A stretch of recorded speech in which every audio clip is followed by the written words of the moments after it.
What's cracking, everybody? Welcome back to the channel. New video. So the other day, Gunner and I came up on some new information on Jake Haro, and I believe Gunner already did a video on it. I want to talk about how from what we hear, what we're hearing, what we're being told, Jake Haro, he just don't get it. And good. Jake Haro thinks he's special. I don't know if Rebecca told him he was. I don't know who told him he was special. But there ain't nobody special behind them walls. Especially somebody who did what Jake did. So Jake is in there and he's writing 602s. For those of you that don't understand, don't know what a 602 is. A 602 is an inmate grievance, an inmate appeal. And Jake is forgetting what he's in prison for. And so he's sniveling about phone calls and several other things. He doesn't understand that not only is he despised by the fellow inmates, he's despised by the correctional officers. And, you know, the correctional officers have a duty to protect him, to house him, to clothe him, to feed him. But you know what? Somehow there's always, or I can't say always, somehow, some way, every now and then, the wrong door gets opened. Someone gets released at a time when they're not supposed to, allegedly.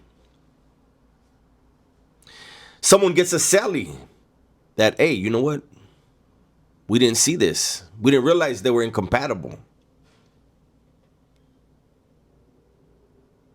And the ones that make those mistakes are the COs. And so when I hear of Jake in there sniveling, crying about the petty things, to me, in my mind, it's only a matter of time. Maybe it doesn't happen. But I tell you what, if he pisses off, if he irritates the authorities in CMC, if he irritates them just enough,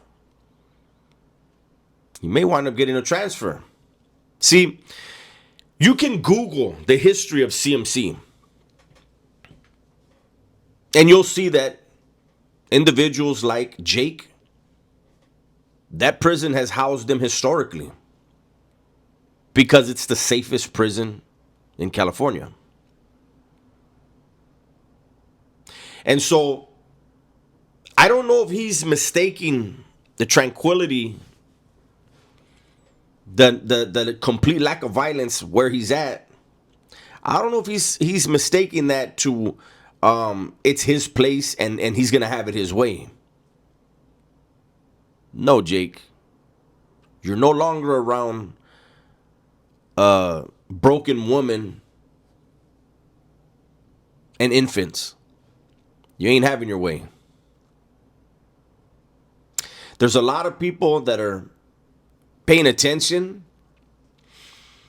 And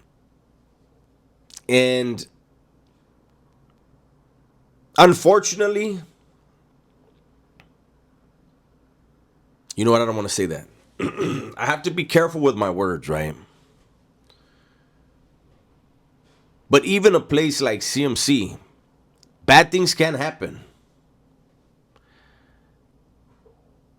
People have bad days. And I promise you guys watching that if Jake continues to snivel, the cops will figure out who's having a bad day. And they'll figure out how to get Jake in the way of that individual that's having a bad day. That's the reality of prison. I'll give you an example. I told this story before. There was a homie from West LA, buddy of mine. He was trying to get to Canteen. This was in B Yard, Pelican Bay, right before the riot. And the cop on the track, because it's all fenced off. You can't just walk out to the track and walk to Canteen, right? It's all fenced off. And the homie had been waiting at the gate and waiting and waiting. And the cop kept pulling people's ID. Hey, come through. Boom, let me get your ID. Let me get your ID. And they kept telling him, wait, I'll get you next. It was getting closer and closer to yard recall. And he's like, hey, I've been here this whole time, man. Can I shop? And the CO was irritated and he goes, come through. He opens the gate and he goes, come through. Pats him down. Give me your ID. And when the homie handed him his ID, he's like snatched it out of his hand. Immediately the homie's on, like, the fuck? And the cop starts walking away. The homie's following him. And the cop says, you're lucky this ain't the old days. And the homie beat the fuck out of him. Dropped him and put hammers on him. They broke it up. They told the cop right there, because everybody's watching that's in the area. They told the cop, the fuck were you thinking, man? Because he made the threat, snatched the ID, and then told him, you're lucky this ain't the old days. Well, the homie said, okay, it is the old days then. I'm going to beat your ass. They went to the cage, and the COs told the homie, hey, you know, yeah, he disrespected you, but you didn't have to do it like that. And he's like, whatever. So he goes to the shoe. The riot happens. You know, whoever goes to the shoe, we go to the shoe. We all get transferred. We land together in New Folsom, right?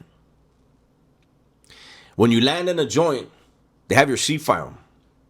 Everything in there. If they think you're involved in stuff, whatever, it's all right there on the paper, right?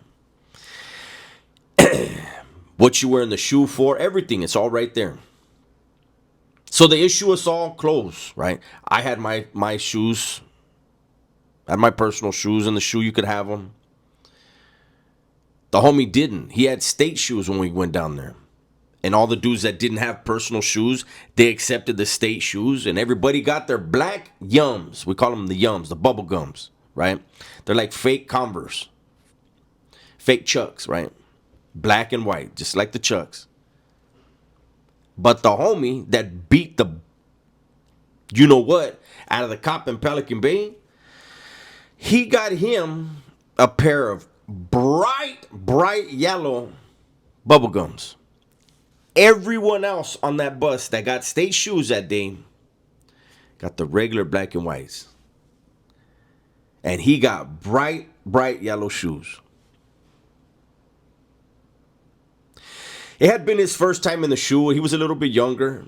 We're in the tank. And he's like, man, why the fuck they give me these? And I said, you don't know? He said, nah, why they give me these? I said, as soon as we hit the yard, we're going to find you some shoes, homie. I said, they're going to let it be known. You see that Mexican with the bright yellow shoes? He thinks he can put his hands on us. Anything goes down, that's the one you get. He was like, for reals? I said, of course. Of course. These dudes, they don't have this, they don't all have the same shoe size different than you. There's at least one or two of them with the same size shoes as you.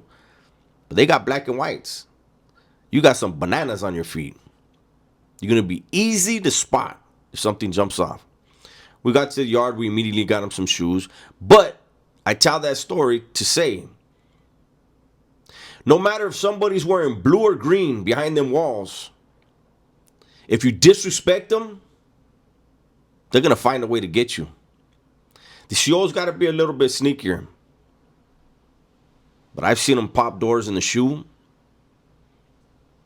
in the units, and they always get cleared. They always get away with it. So, Jake, keep filing them. Keep crying about the phone. Cry about all the things you want to cry about. We all got our popcorn. We're all watching. It's my video for today. Hopefully you guys enjoyed it. Everybody, please be safe, be smart, and tell the ones you love that you love them, man. I'm out of here.